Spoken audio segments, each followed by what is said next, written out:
Yes, welcome back to Football Heritage TV. I'm joined by Chris B. It is the morning of, Chris. We are playing in Europe and we're winning the Europa League. If you listen to the Ange fans, good morning, sir. How are you? And are we winning this Europa League? No, we're not. Let's not beat around the bush. Why use 100 words when you can use 4? No, we are not.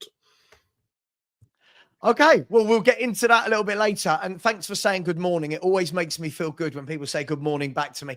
Good morning.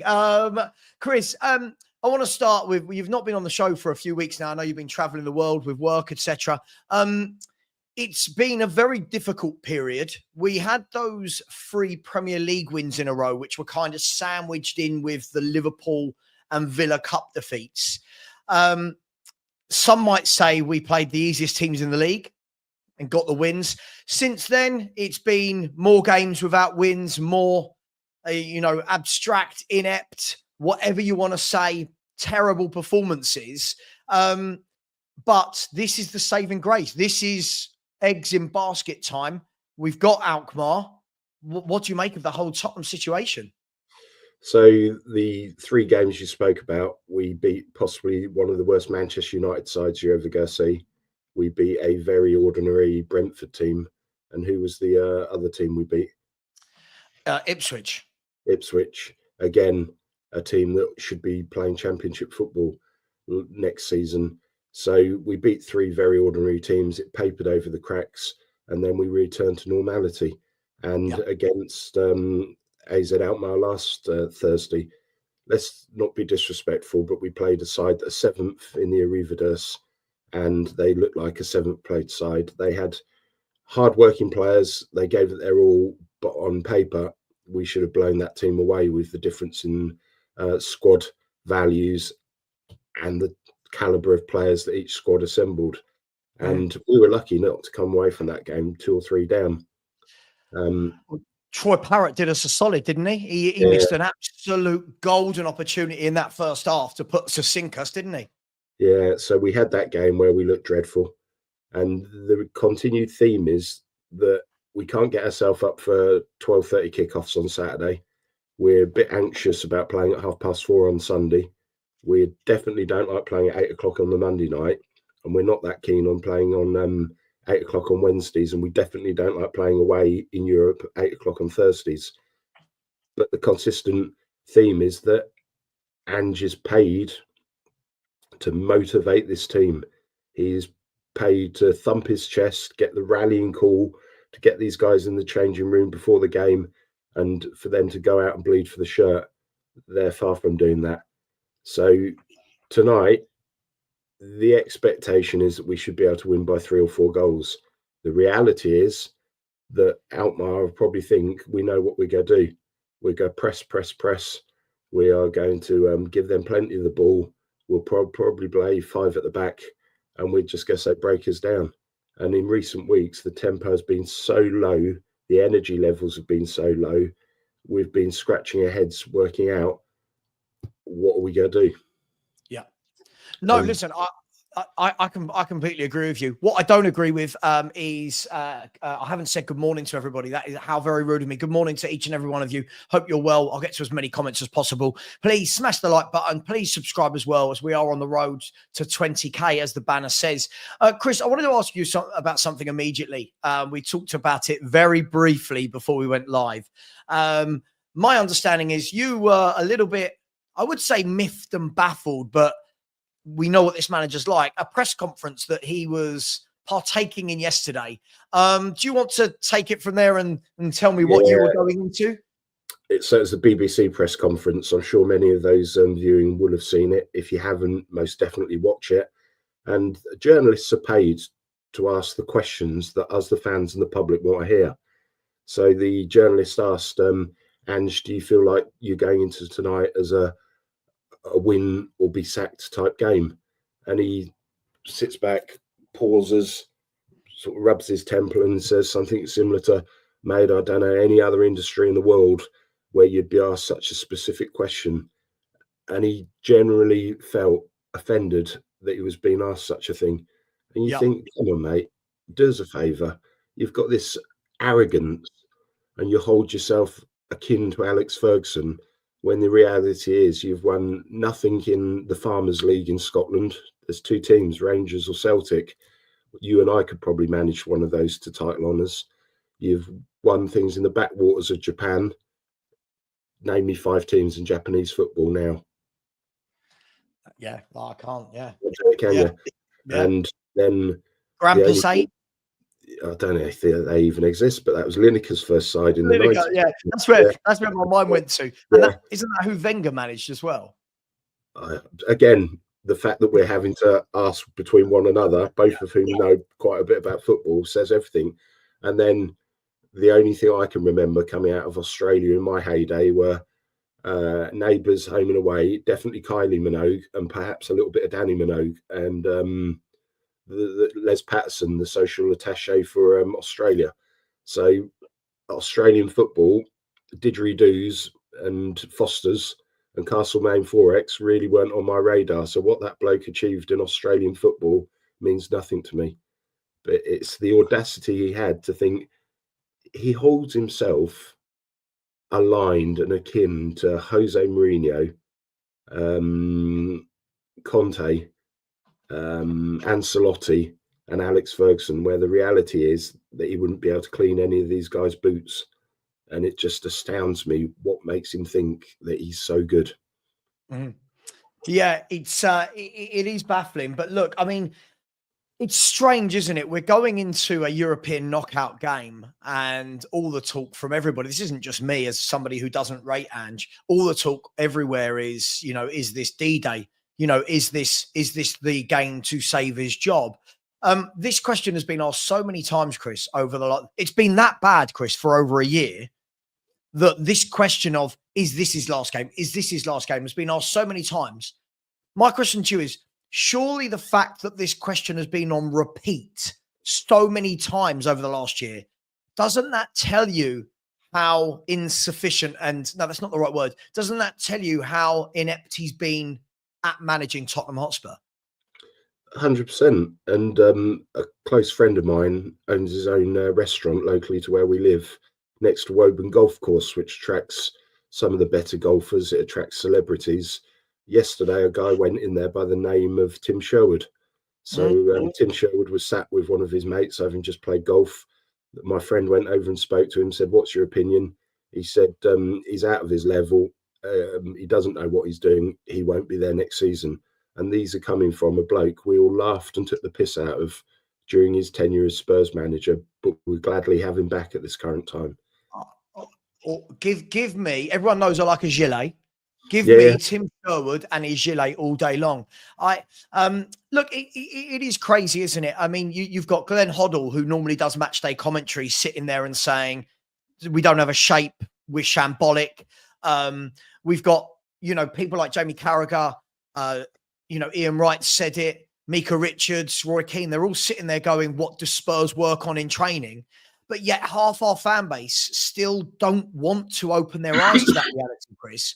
Half our fan base, maybe even more, are still saying, but it was injuries, when clearly this is a tactical issue. This is my question to you. Have you ever seen a team, Spurs or not, that on the pitch looks so ill prepared for the opposition they play against? They look so undrilled. That's not the right word, but you know what I mean. We don't just inept.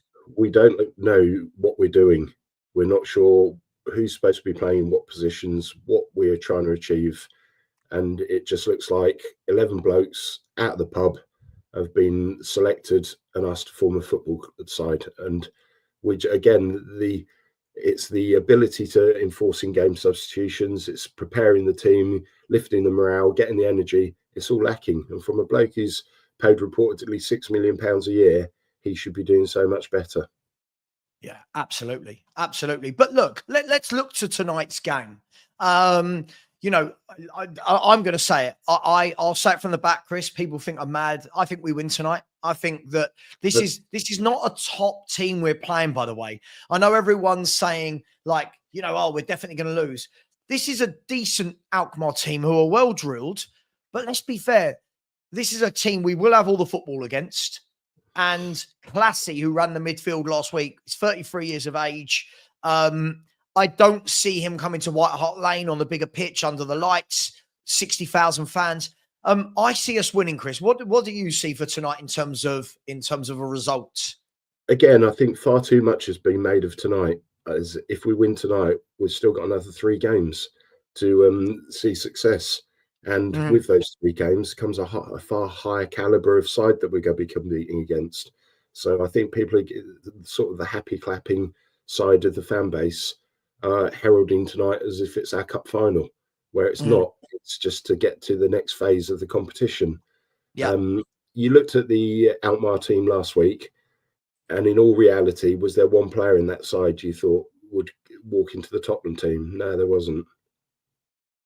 Like, you looked at the Poku. I would say Poku, the left-sided winger for me. Absolutely. Listen, Chris, you walk into our team on one of the wings. That's how bad our wingers are. So, but you're right. When you look at that 11, I don't look at that 11 and go, I'd love to sign all their players, individually. Comparison, you looked at Bournemouth at the weekend, and I was like, my God, that Kirkez at left back, brilliant. Dean Hewson at centre half, taking me every day. Then you look at the 2 wingers, Marcus Tavernier, who signed from Middlesbrough, and then Antonio Semenyo, who signed from Bristol City. And both of those wingers automatically walk into our team, not our side, not our squad, our starting 11. So there was 4 players that you thought, straight away. There may have been others, but when you looked at that Alkmaar side, with the exception of that guy you put forward, there was nobody in there that got me excited, shall we say. Yeah, look, absolutely. And I think, look, what a lot of people are alluding to in the chat, and I tend to agree with them, is we kind of know what AZ Alkmaar are going to do tonight. We know that they're a team that they're not going to come to White Hart Lane and dominate the ball. We know that. That's not their style of play. What they will do, Chris, like every other team that plays us, they will get in behind our fullbacks because we're so open. We're not coached. We're not drilled to deal with that. For me, this is going to be about, if AZ Alkmaar take their chances on the counter-attack, it's going to be a long night. However, I would expect Spurs, I would expect the players, forget the manager right now, I'd expect the players to have a little bit of pride tonight, get themselves up for this, and come out in that first 10, 15 minutes and swarm all over Alkmaar. I'm talking about keeper tipping them over the bar, around the post, last-ditch blocks. I'm talking come out, let's go for it, not tippy-tappy 5-yard crosses across the defence and midfield for 15 minutes. Do you agree with that? Do you see it slightly different? When was the last time we came out the blocks like 100-metre sprinters and you were like, blimey? It's all been so laboured and tepid, and we've, like, I think some games recently, we've been in the 29th minute and we've not made the keeper work, and you're thinking, this is so boring. It's not the swashbuckling football that we most certainly experienced under Harry Redknapp, that from my perspective, some of the most exciting stuff I've seen as a Spurs fan, to be replicated to a degree by Pochettino, and then we've suffered the downfall since then.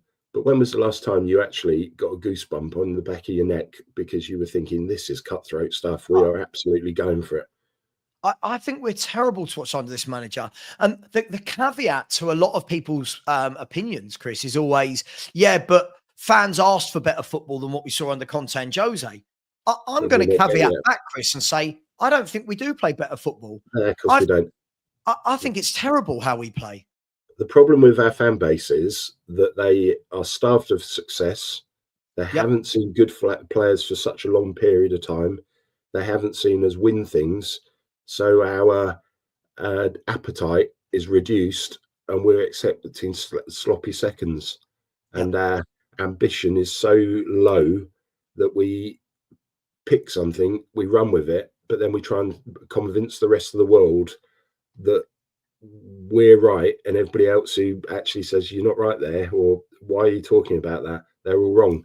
And it's like stepping on the scales and weighing 25 stone and convincing yourself the floor's not even, or you're having a bad day. The scales never lie, and neither do the results in football. And this manager is a chancer. He's out of his depth. He's tactically zero. He doesn't know what he's doing, and a lot of the football pundits have worked him out a treat. Mm. Yeah, no, absolutely. I mean, look, let's move to the actual team today. We know that there's no Bentancur. Yeah. I used to think that No great loss there, though, is there? I was about to say, Chris, back in the day, I would have said, oh, Bentancur's not playing. Another player I think our fans have gassed up to be, they've gassed up to be like Vitinha of PSG, who was sensational, by the way, but he's another very frustrating, one-paced, lethargic footballer. What are you expecting to see in that midfield? You've got Bergvall, who brings energy, but for me, very rash. I think Bergvall's still young. He'll get that out of his game, but he's still quite rash. You've got Sarr and Basuma, who have got the legs, but have they got the football? And then you've got to find a way. You've got to, Chris. I don't care what anyone says. Me and you can have this row if we want.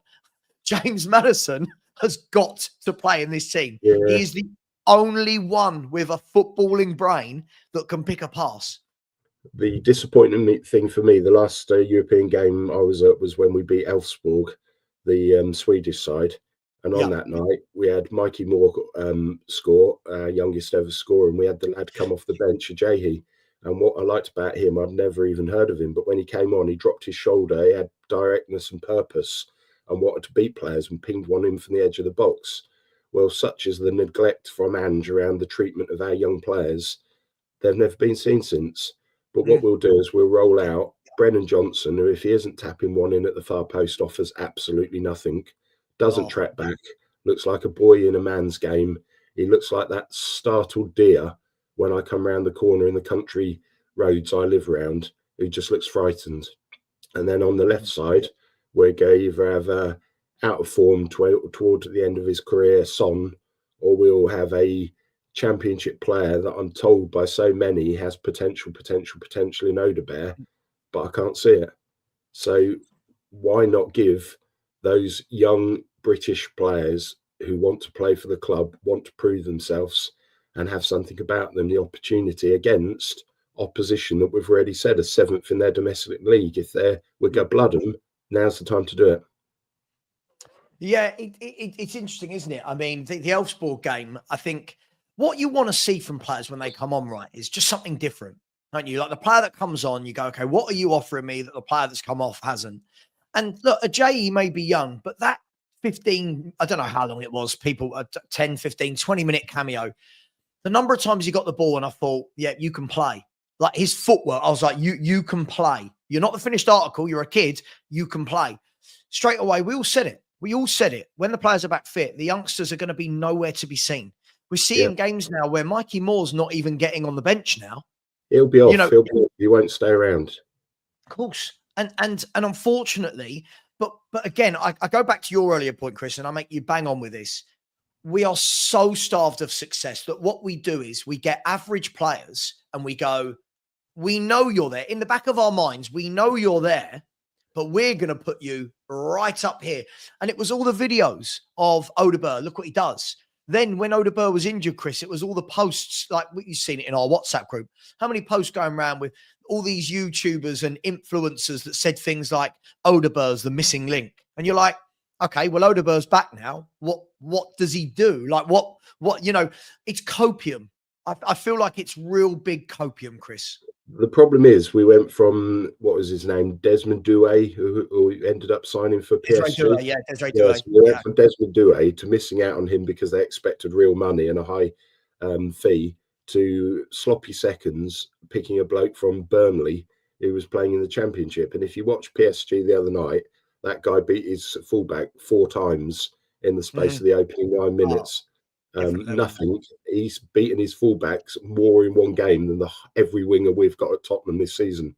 And what we do is, I don't know if it's a generational thing, but we start using ridiculous words like cooking, generational talent, worldy. Come on, get real, guys and girls. Calm down and actually see it for what it is. You're trying to promote and fantasize around very average footballers. When was the last time we had a world-class talent pull on a shirt at Tottenham? Oh no! Listen, you're going back years now. Somebody asked a question yesterday to my show. where they said, have Spurs got anyone world class or top quality in the team? And my answer was simply no. No. And I know we want to try and elevate people. Like, I know people want to push Romero in there. We wanted Son to be in there. We want listen. The reason why we are where we are and have been for the last few years is because the players are not good enough for that level. But by the way, I think the players are better than what we're seeing, but the players are not good enough for that level. And that's why I don't want to be in the Champions League next year. I think we would be exposed beyond. Remember when we got thrashed by the German side when Serge Gnabry, I think the ex-Arsenal lad, got a hat-trick for Bayern Munich, was it? Yeah, Serge Gnabry, 7-1, 8-1 or something. Well, that would happen all over again, because the reality is we've stockpiled crap and we've bought very poor players, and we're now seeing the fruits of that labour. If it wasn't for the fact that the three teams at the bottom of the Premiership were so bad, we'd be generally in a relegation battle with the squad that we've got this season. We've got away with it. We've got to learn from it. And look, absolutely. Look, just Chris, starting talking there about the midfield. I'm seeing people in the chat, a lot of people saying that Gray, Bergvall, Maddison should start. Again, this whole Archie Gray should be in midfield conundrum. We do realise that for more of his professional career than not, he's not actually been a midfielder. Like if we're going to look at it, in his professional career now, for over a year, this guy has been playing in defence for Tottenham and Leeds. Are we getting to the dangerous point where is he even a midfielder? Like, do you know what I mean? Like, yeah, I don't think we can say he is. I think he's been deployed so frequently at centre-back or at right-back, there can no longer be an argument that he's a defensive central midfielder, because he has never started that in his entire career at Tottenham. So based on most recent playing time, he is a centre-back, but not a proper centre-back. He's a centre-back in development. Yeah, it automatically, I think everyone goes to, Gray's got to play midfield. Gray's got to be in the six. Now, listen, I want to see what Gray does in the midfield, but in a game like this, I'm not chucking Archie Gray into central midfield. In a must-win European Cup tie, I'm not chucking Archie Gray in, and he won't be, will he? Let's be honest, Chris. He will not play Archie Gray in midfield tonight. The problem with Ange is that, as soon as Ben Davies comes back, he's back in the side, because he's got his favourites, and it's round tools for square holes with Ange. And you could, for instance, both those young lads we spoke about earlier, on the back of their goals and their performances, should have been given more game time as a reward and to see how they move forward. But no, he reverts to type. And rightly or wrongly, earlier in the season, Brandon Austin came in, played 3 games, and in each of those 3 games, he didn't make a step wrong as far as I was concerned. But since then, he's never featured at all. We brought that Kinski in, saying that we were changing the way. We wanted him in because of his ability to play with the ball at his feet. Since Vicario's come back, we haven't seen him. So it's all about, if you're an Ange favourite, you go play. Then the others are sat on the outside looking in. Yeah, it's madness. And I look at, again, we all sit here and say, well, we haven't got a number 6, and Gray should go and play in the number 6. I don't know if people have realised yet that Ange simply doesn't play with a 6. So what people are actually telling me is that Gray is a number 8. If you want Gray to go and play in midfield, it would mean that he has to be a number 8. From what I've seen of him, there's nothing. Like, I know a lot of people say I get on his back, but I feel like I probably do a bit more because of the hype that he gets from other people, Chris. I feel like I'm watching a different 18-year-old to other people. I watch him and I go, okay, some nice things, but okay, you're all right. You do some silly things. We come off at the end of games, Chris, and people come in my chat and go, Archie Gray was magnificent. And I'm like, were we watching the same game? Like, am I being harsh? No. And the only thing that makes me, the only question I ask is, when we came to signing Gray, we hijacked, in essence, a Brentford deal. So they did the legwork, they had the bid accepted. But when I stepped back, there didn't seem to be any other top Premiership teams in for him. And if you are as good as people suggest, you would expect there to be 3 or 4 elite level clubs vying for that signature. as soon as we knew that he was gettable, as soon as we knew what sort of fee he was going to command, we sort of pulled the pants down and ran in and did the business. But he is still a work of, he's still a development. He's still a player that is going from a boy to a man, and we need to see a lot more from him. No, agreed. But it's like when people say Gray is a midfielder, come on now, Savva. Sure, people can tell me this, but no manager's played him in midfield for over a year in the Championship or the Premier League. So fans like this can tell me he's a midfielder.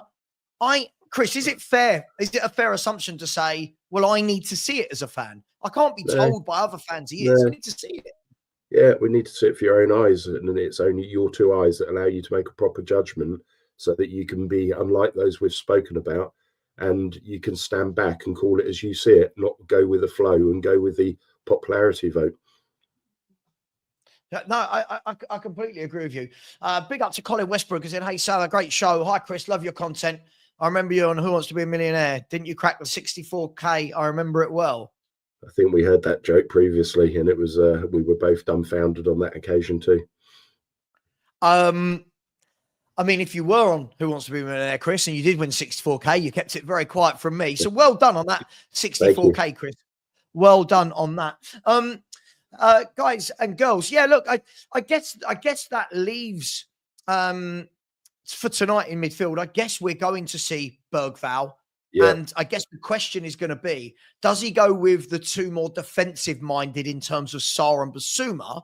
We've got to win the game. We need to come out the starting blocks fast, and we need to go all action.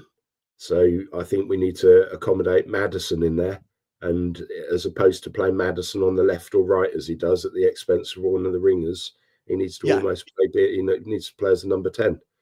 Yeah. I mean, Madison's got look. What I would say is tonight, if you said to me, "What's your 1 to 11?" the first thing I would say is Maddison starts. Like he's got to. He came on the other day straight away. Look at that through ball for Son for the penalty. None of our other midfielders get their head up and can do that, and yet he sits on the bench. He's constantly the scapegoat. What would your midfield three be tonight? Let me know in the chat, everybody. Realistically, what would your midfield? I think I would go, because I can't stand Basuma and I think he's brain dead. I would go Bergvall, I would go Sarr, and I would go Maddison. Sorry, say that again. So sorry that if you didn't hear that, the puppy just pulled the shower tray down where and it's just made a massive bang. I'm so sorry, Chris. You know what it's like with puppies. Yeah, with Bentancur suspended, I'm not a big fan of Basuma. I think he offers very little. So I would go Bergvall and Sarr as your more defensive two, and then I'd have Maddison playing number 10 behind Solanke. Okay, so Solanke we know will definitely start as the centre forward. Wide men. Is this now? Are we at the stage where this is now picking itself? Is it Johnson and Tell, or you've got Odegaard, you've got Mikey Moore? Does he get a game? What do you think is going to happen out wide? I would love to see Mikey Moore start, but you know that Son will start on the left, and you know that Brennan Johnson will start on the right.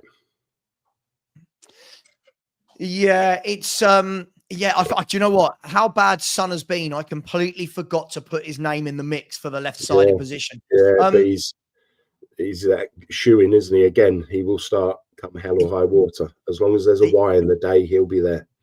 Yeah, absolutely. He will start. So, yeah, we know it's going to be Brennan Johnson, Solanke and Son. Son today, Son will take his man on today because he should be. We're at home to AZ Alkmaar. And what happens is... quality beneath him. They are perhaps not as good a player as you would expect to be playing in the Spurs side. Yeah, absolutely. Leave him there. He'll just get them again. Sorry, the puppy is running absolute riot at the moment. Hang on 1 second. Stanley, come in here. Okay. All right. Sorry, he's running absolute riot. It's a nightmare.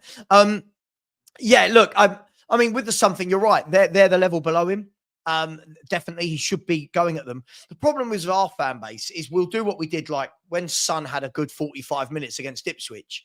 suddenly you get everyone going, oh, see, he's back. But games like tonight should be Son grabbing himself 2 or 3 goals, putting in a man of the match performance, and us going, that's why you're Son, that's why you're the captain.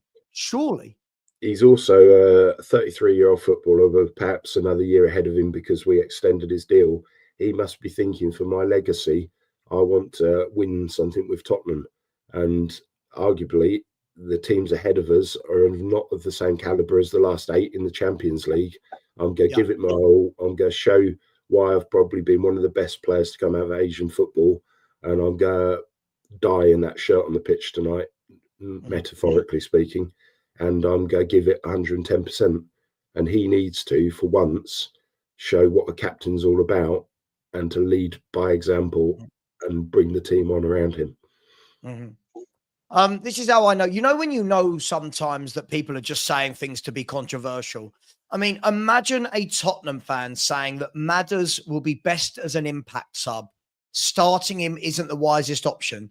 In a home game that we need to win to go through in Europe, our only playmaker, we've got fans like this that want to see Gray in the number 6 with Bergvall, but they don't want James Maddison to start.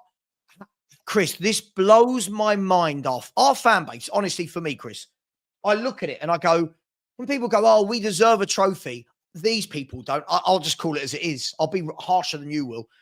These people that say absolutely god-awful, ridiculous things. How does Madders, how on earth is him not starting a wise option? Baffling. Well, specifically when you look at the rest of the squad and you think, who is our creativity?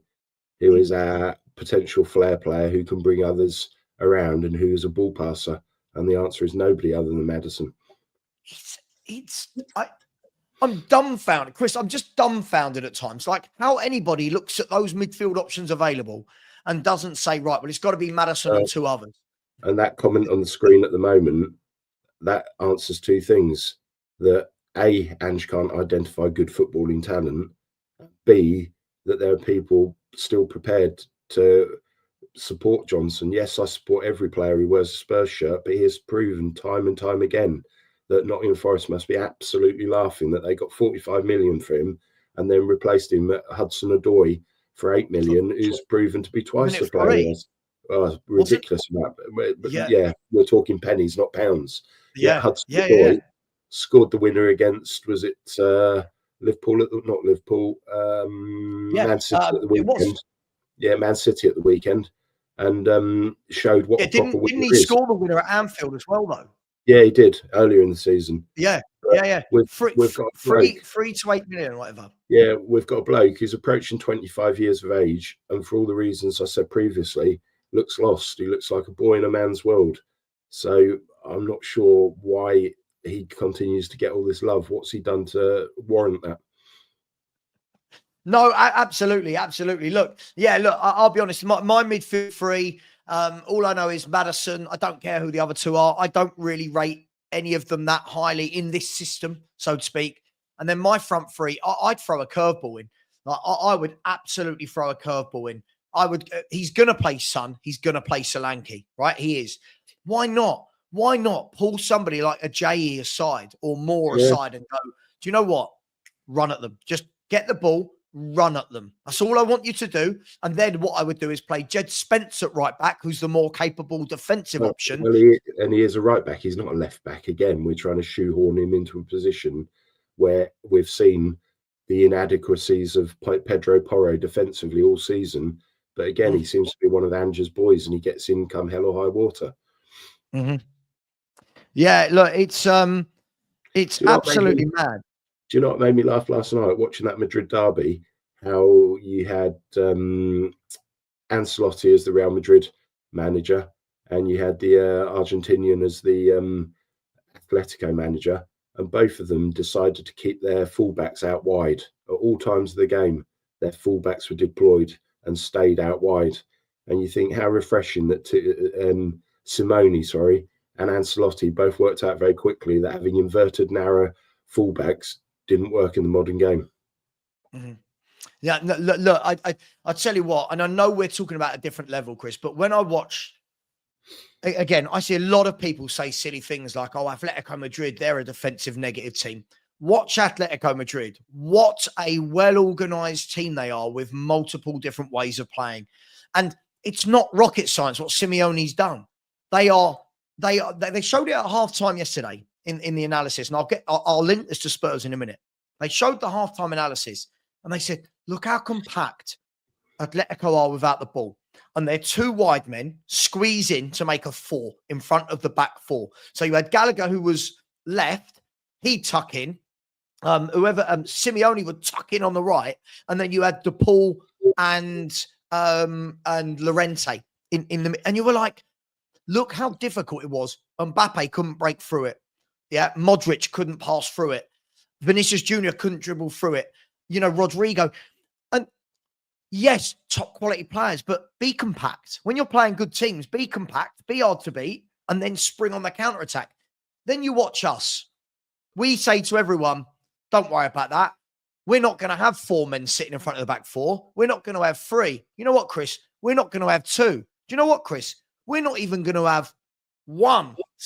So just a bit of tactical nous, and I think we're actually a good team. That's the strange thing about this. If you brought in any other manager, they would get so much more out of this squad, and you would see the inception of some attractive, intelligent, attacking, enjoyable football. Mm-hmm. And I know that the problem, the Ange's problem is, it's everybody else's fault. It's never his fault. There's a downhill pitch. The rain, it's too rainy. Ball's not round enough. Yeah, the ball's not round enough. There's a Y in the day. He is a master of deflection. In life, you have to admit when you've done wrong, review what you've done wrong, and work out how you can do things differently. This guy has got no plan B, doesn't do anything different at all. Yeah, no, I completely agree with you. And I do agree with this. He has played better at left back. I think the reason he's played better at left back, Cleavers, is because he's had a run of games at left back. He's only had like 2 games he started at right back. He played right back last week against Alkmaar. And I can think of one other guy. I can't think who it was. The thing is, Cleavers family, for me, he is a right back. He is a better right back than Pedro Porro. He is defensively more sound. But even with Jed Spence in that team, we saw last week the tactics mean whoever plays at right back is going to be wildly out of position, and whoever plays at left wing. You watch today, Poku is sitting there. I don't know where AZ are right now, if they're traveling from the Netherlands or they're in London already, but Poku is sitting somewhere going, I'm going to have loads of the football tonight. You know, Chris, you and I know this both. As wingers, I'm not saying you and I are wingers. As wingers, what wingers hate more than anything is when they don't get the ball. They hate it when they don't get the ball and they have to go looking for it. Yeah. Any left winger that plays against Spurs doesn't have to worry about, will I get the ball? Right? It's about, what am I going to do when I get it? And you watch tonight, all of their danger, I guarantee whoever plays at right back, all of their danger will come down our right back area, and still fans will go, yeah, but injuries. It's madness. I think the thing with Spence, which I like, is he's an athlete. He's got a bit of size about him, and he's quite muscular. And when he's got a bit of pace, and he can go past people. But when we play with Porro, which we do time and time again, we've got to add in the Romero effect. And when he plays with Porro, I think the two are a liability myself. And I think Romero is another which is heralded by our fan base as a generational talent, one of the best in the world, a World Cup winner. He does not walk into some of the Tottenham teams of the past. Give me a Jan Vertonghen, give me a Toby Alderweireld, give me a Ledley King. There's so many more ahead of him that have been better in that position. Yeah, no, I completely agree with you. Well, look, let's move to the back 4, because Vertonghen? That's because you just said Vertonghen. Van der Ven. Oh, can you imagine if we had Vertonghen? Van der Ven and Romero both played. I think Romero played maybe an hour at the weekend, and I think I've got all these players' names in my mind now. Mickey played about half an hour, 25 minutes. Yeah. Are you expecting one of them to start tonight? Both of them to start? They should both start with Danso, the subject of surprise, the latest hamstring injury, with Danso out, and Archie Gray. Shut up. Shut up. I love this clown. He's Is good it a enough. parody account? Is it a parody account? He Because is a parody. Gallagher walks into our team every day of the week and twice on Sundays. Chris, do you know what I love about this? He's good enough to start for Atletico Madrid against Real Madrid. And became the quickest ever Englishman to score in a Champions League game. But he's not good enough to play for Tottenham Hotspur. Yet this is the guy just now that said, I want Graham Bergvall in midfield. Conor Gallagher. Matt, again, you don't deserve success. You chat so much nonsense. It's unbelievable. Unbelievable. Sorry. Just that is the one, Matt. When sometimes people tell me I'm too harsh on you, Matt. Not you, David. Sometimes people tell me I'm too harsh. And I do think, oh, maybe I am. And then I just see comments like what you're putting in today, like Maddison should be on the bench. Gallagher's not good enough for Spurs. And I think, yeah, you're a troll. You're absolutely a troll. Sorry. As you were saying, Chris, at centre-back. Yeah, for me, Romero doesn't do it. With Danso, the latest in the Twang club with his hamstring gone, you've got to play Van der Ven and Romero. This is the game that I'm being told is bust or win or bust. There's no in between. So why throw a few kids in there? Put your supposed starting two in and go with it. So you need to have Udogie at the left because he's the only proper left back we've got. If not, you're bringing Ben Davies into the side, and for as loyal a servant and true pro and model professional he is, we can do better. So Spencer at right back, Udogie at left back, and Romero and Van der Ven in the middle. Yeah, it's going to be interesting because, look, we know, I think Ben Davies is out injured, right? Was he on the bench at the weekend? Supposedly back. He's back in contention, and that's why. So he's back in contention. Why try and play a fullback who pretends to be a centre-back when you've got two genuine centre-backs available? Yeah, it's going to be, I think, look, the big decision tonight is going to be which two centre-backs play, right? Because what we can't do is if he plays Van der Ven and Romero, we can't then use the excuse afterwards, well, they've both come back from injury, because that's the manager's decision to make, right? You live and die by those decisions, right? And then the next big decision, Chris, is going to be, he's got Udogie, Porro, and Spence. What does he do at fullback? For me, Jed Spence has to play. Yeah. And for me, I think I would actually tonight put Jed Spence at right back and Udogie at left back. Not that I rate Udogie, but that's what I would do. You don't know, Ange. It wouldn't surprise us, would it, to see Porro at right back, Jed Spence at right-sided centre back, and Davis on the left side or something ridiculous. Has he gone? Yeah, no, I completely agree with you. You never know with this manager, but I feel like there's no excuse now. Everyone is back. Other than Kulusevski, everybody is back for Tottenham Hotspur. And there can be no excuses of, oh, but they need game time. Sure, but that's the manager's job to work out who's fit enough to play. Yeah. If the manager plays players, they're fit enough to play. If they're not, then he's not a good manager. So for me, no excuses tonight, Chris. I expect a 3-0 win. What I do expect is Solanke to put a shift in, because I've been very disappointed with him over the last few games. He loses possession so frequently, and he's that target man that tries to drop deep.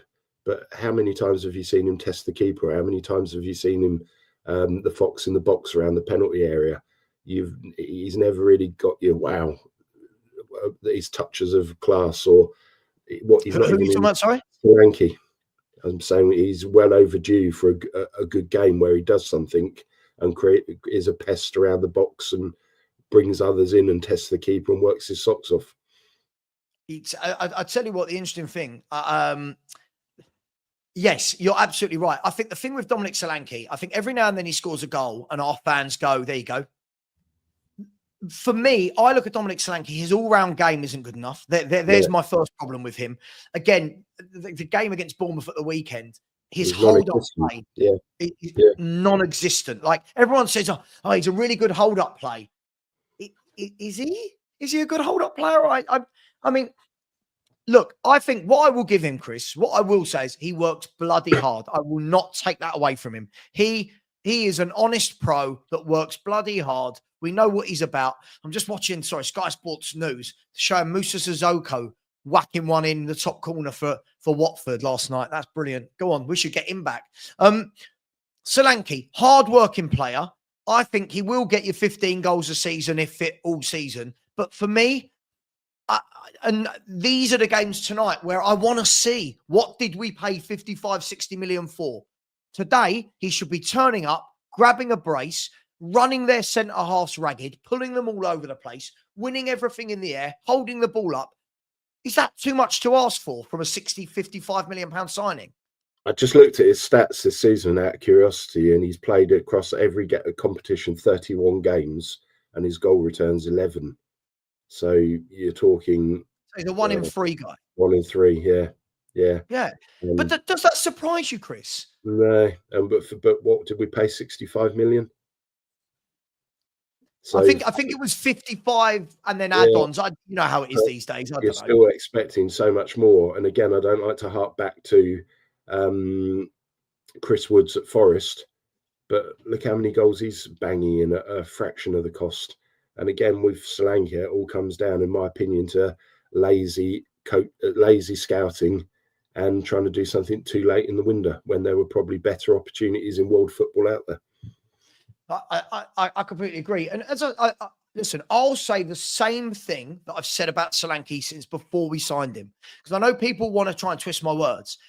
When we were linked with him, I went, meh, right? I went, he's okay. Since we've signed him, I've said, meh. By the way, I think meh should be used a lot more in the English language, right? I'd love that in the office place, Chris. People go, how have we performed this quarter? Yeah, meh. Yeah. It's been meh. And I watch him play. He's one of those, sometimes it sticks at his feet. And I'm like, yeah, that's good. And then the next 5 times it goes into him, it bounces back. And people keep going, yeah, but we don't have good wingers. Sure, I will concede that, Chris. We don't have good wingers that don't put in good crosses to him. But as an actual footballer, I watch him and say, there's a reason you're not still at Liverpool. And there's a reason you're not still at Chelsea. There's a reason for this. But again, the copium from our fan base is this guy's going to do brilliant things. And he's had one good year, Chris. Yeah. He's had one good year in his career. Yeah, 100%. It's mad. And then we move on to hopefully he doesn't feature tonight, but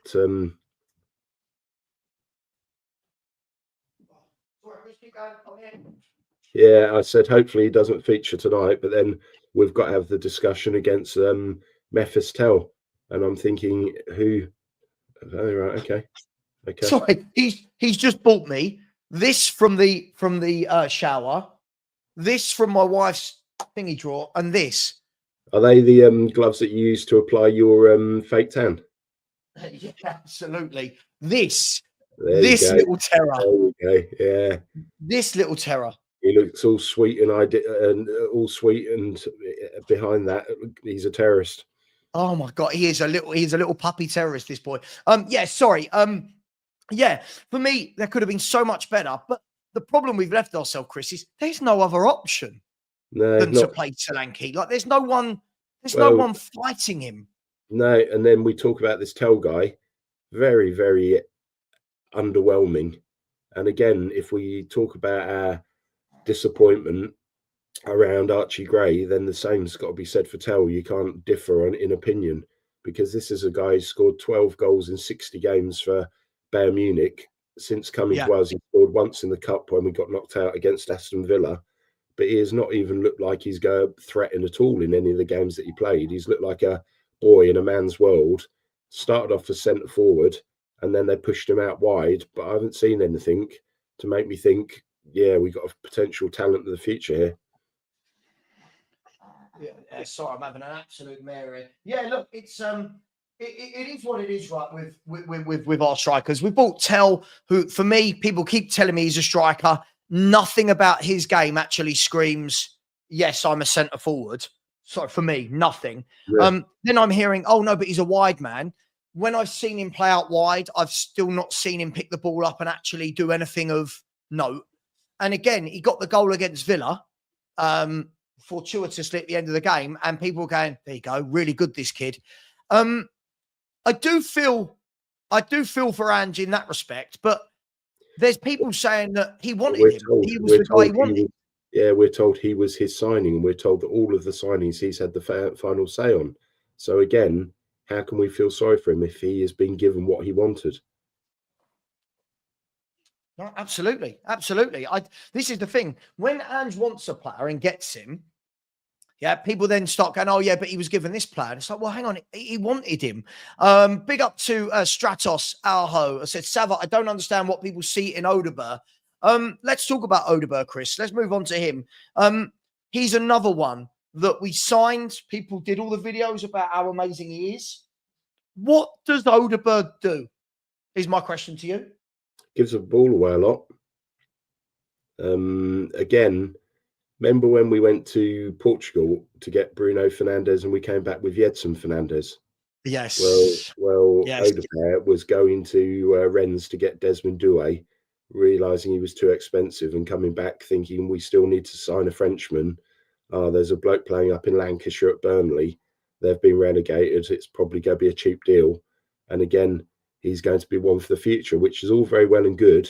Had he been signed alongside a proven, ready now player who was going to get into the team and perform weekly, and he was going to learn from him and get games in the League Cup, FA Cup, and some of the early games in the Europa League. But he came in, played 6 games, got a bad injury, spent most of the season on the touchline. You listen to Vincent Kompany, he's got nothing but positives to say about him. But just from the eye test, i.e. what my own 2 eyes see, there's been nothing I've seen of him to get me excited about what he offers. No, I completely agree with you. By the way, I've seen a few people in the chat saying if we don't buy quality players in the summer, we will struggle to make top 8. But I just want to, again, I always do this. I always come back to, I try and bring things back to a level of reason, Chris. If we look at that table, who did Nottingham Forest buy of any quality in the summer? Like, I mean, a proper top standard. Listen, I think they've got good players, but no one, right? Newcastle.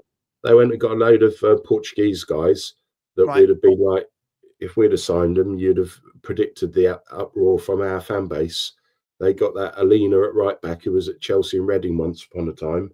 And they generally signed underwhelming names. But what they did is signed players who bought into the concept of Nuno and they play as a team. But, my point was, though, it's not, if you look at Forest, who did they sign of real quality? Who did Brighton sign of real quality? Who did Newcastle? Newcastle, I think they sold players in the summer. Yeah. So this excuse that unless you buy top players, you can't be up there is starting to wear a bit thin when you see that Fulham, Bournemouth, Brighton, Forest are all up there. It doesn't quite make sense in 2025 to use that excuse, does it? No, and ultimately, we're going to finish around 14th, 15th. We won't be in Europe next season, so then there'll be the excuse, our budget's reduced because we haven't got European revenue. And I can bet you now, if somebody decent comes in and offers Van der Ven 60, 70 grand pay rise and the opportunity to play in Champions League football, he'll be gone tomorrow. Romero, well, he can go, he's rubbish, just let him go. Pedro Porro, let him go. Bentancur, why are we discussing another contract with him? He's poor, he's not of the standard. So we need some organic growth. We need to move on some of these, and we need to get rid of Johan Lang as he's rubbish. He can identify a player in a million years. And no, Odegaard doesn't remind you of Doku. No. The only thing is they're only French. This is where our fans go mad. Doku's Belgium. This is where our fans go mad, right? Listen, Doku is superior to Wilson Odegaard at everything. What are we?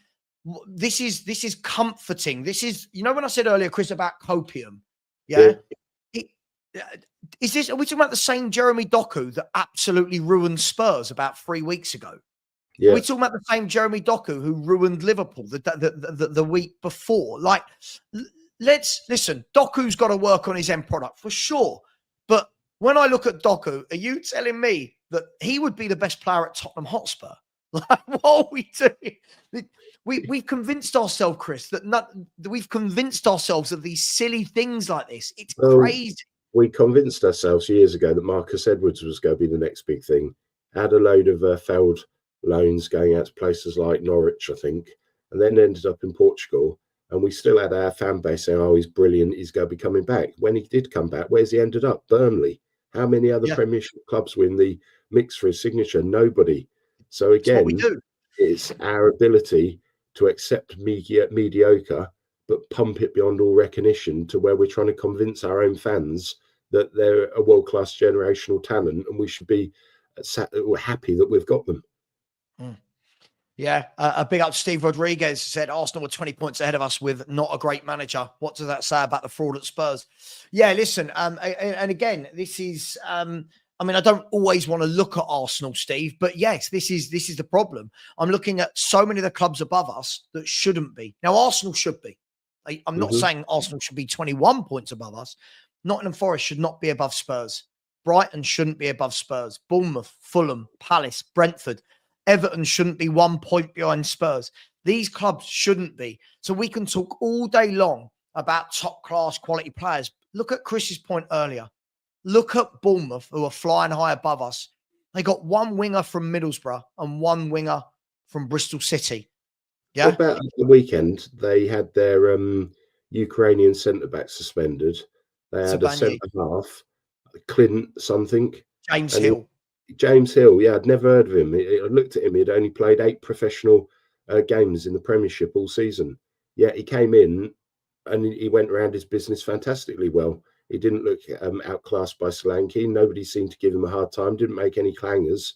And this is the thing. They've got a talent recognition. They do it far better than we do.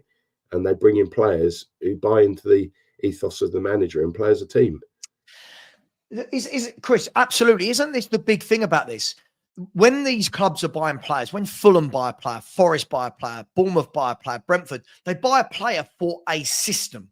It doesn't have to be the world's sexiest name. So they might go out like Brentford. Brentford go out and buy players that no one would have heard of from Denmark, from Sweden, from wherever, right? For 4, 5 million, 10 million. And then you go, yeah, well, the manager must have wanted them because Thomas Frank knows his system, the club knows his system. The problem I've got is when we're buying players, we're talking about bringing quality players in. What quality player would want to join Tottenham and play in this gung-ho system where we can't defend? No top quality player will want to join Tottenham. And Mate, you're going to be blocked. Matt, you're going to be blocked. This is nonsense. Villa, yes. Villa have a better squad than us.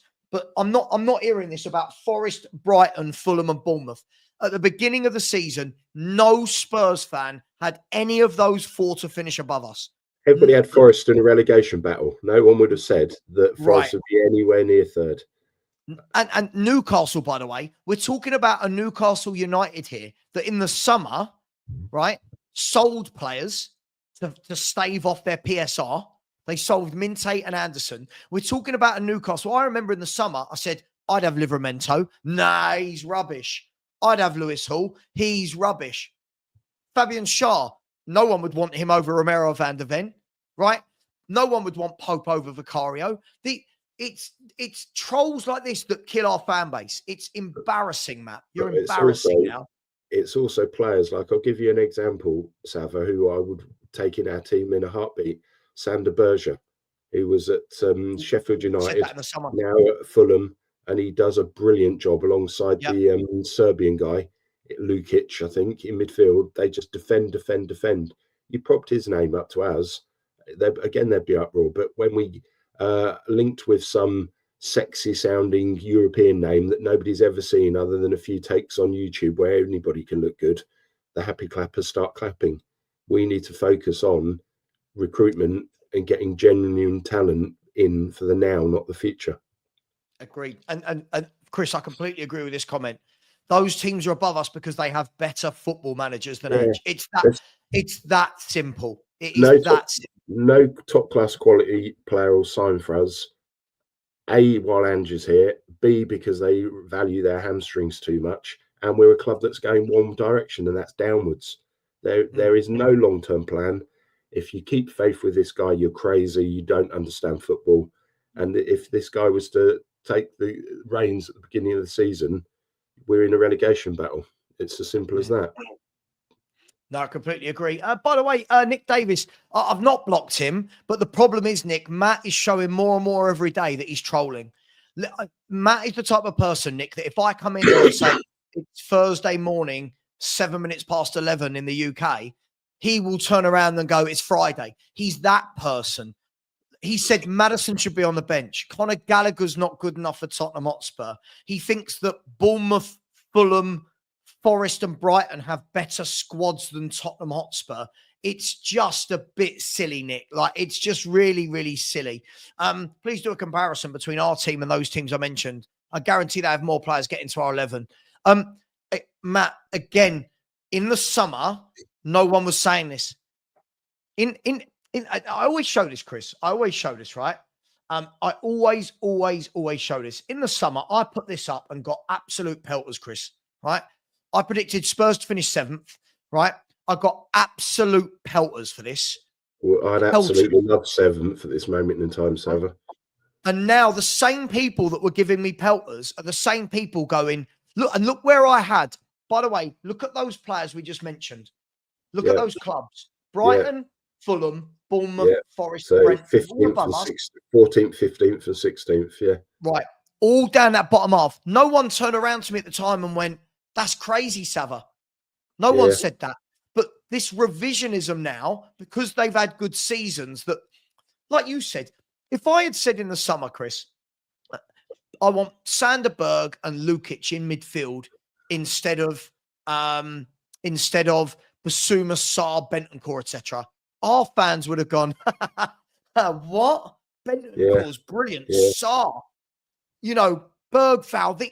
This is what we've done. This is what we're doing now.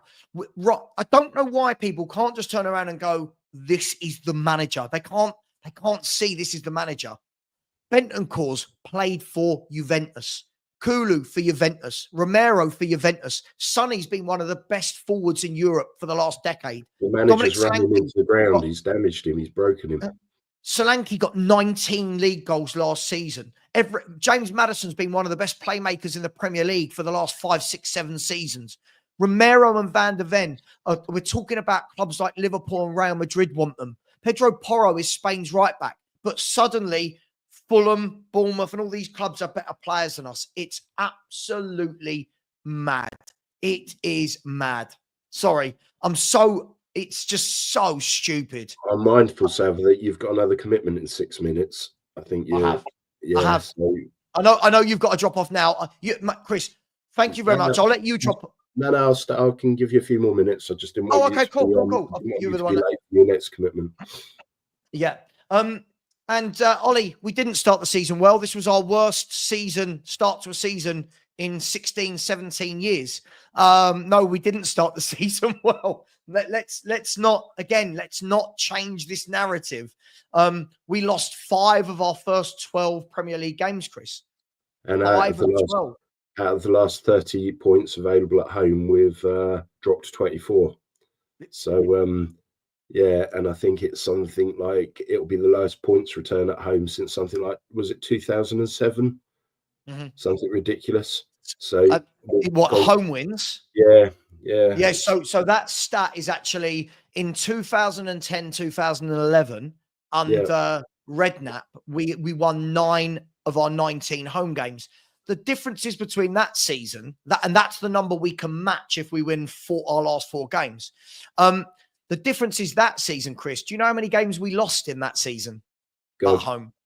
Go on. 1. Right, this year we've lost 7. Mm-hmm. And it should have been 8 because Bournemouth was the daylight robbery. How we got a point from that, I will never know. Yeah. How did we get a point against Fulham? How did we get a point against Wolves? This is what I mean. And look, I'm going to end the show in the next 4 minutes. But Chris, give me your final opinion and score prediction for tonight against AZ Alkmaar before I let you go. I would hope that we would win 3-1. if we lose 1-0 or 0-0, I wouldn't be surprised. Yeah, I think it's going to be 3-0, 3-1 to Spurs. I always feel like we're going to concede a goal, but surely just for once this season, just for once, Ange can get it right. Just for once, the players can put in the energy. He knows that he's expected to. He's getting prickly with the press. He's got to get a number, get a tune out of these guys, isn't he? Mm-hmm. Yeah, and by the way, Scrum, I'll take any of these managers. Ideally, Areola, but I think Glasner is Glasner's a brilliant manager. I'll take him. Yeah, brilliant manager. Brilliant manager. Now we're at the stage where we're saying Crystal Palace's squad is better than ours. No, Glasner's done a better job. It's just that simple. I'd certainly take Mateta up top over Solanke every day of the week. Oh, absolute sure, for sure. Look, guys, it's been brilliant. Listen, we will be back tonight. We will be. Ash, sorry, just quickly. I don't doubt it, mate, because even if they do go on a new deal for him, I think bigger clubs will come calling for this guy. If I'm not wrong, didn't Bayern Munich try and take him before they got Vincent Kompany? If I'm not wrong. My only reservation out your list earlier, well, not your list, but our list was I wouldn't take Frank, because anybody who can drop 6 points to Ange Postecoglou in a season offers me a genuine worry. So that would be my only take on that. Yeah, sure. But over the last 6-7 years, he's done such a good job at Brentford. Yeah, I still think there's better options out there. Oh, Chris, hang on. There's a difference between who I want and what I would take. There's Frank, there's Iriolas, there's millions in between. All I know is, how annoying is that, by the way? How annoying is that credit score? At least it's positive. What could I have possibly done for that 1 point to be removed? And do you know what this is? Spursy. That's a Spursy credit score right there. Chris, really enjoy it when you come on the show. Thank you so much for coming on.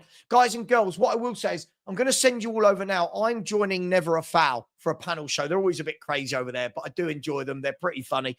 I'm going to go and join Never a Foul. I've redirected you all over there. So come over, show a bit of love. Please type Savva Raid into the chat. It's always good fun to see other people laugh and be biased about their club. Chris, thank you very much. Guys and girls, I'll be back tonight at 6:30, right? 6:30 for Tottenham Hotspur versus AZ Alkmaar. Tottenham are going to win. I've said that now. Come on, you Spurs. Chris. Or as it's alternatively known, counselling with Savva. Exactly.